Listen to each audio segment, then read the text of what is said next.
બરબાદ થઈ ગયો, આખું પતી ગયું.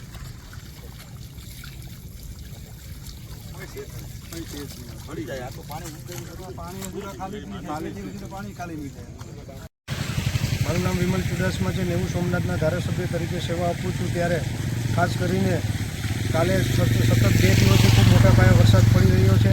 એમાં આજ ખાસ કરીને રાતથી સવાર સુધીમાં આખો દિવસમાં સવાર સુધીમાં 6 ઇંચ જેટલો વરસાદ પડ્યો છે મારી નેવું સોમનાથ વિધાનસભામાં. અને ગીર સોમનાથ જિલ્લામાં મોટા પાયે વરસાદ પડ્યો છે. તે ખાસ કરીને અમે ખેડૂતોની મુલાકાત માટે આવ્યા. તેમની મગફળી છે એ ખૂબ વરસાદ પડવાના કારણે જે મગફળી જે એમને કાઢેલી છે, જેને પાથરા કહે છે, એ જે સુકાવવા માટે મૂકેલા છે તે આજે પાણીમાં ગરકાવ થયા છે.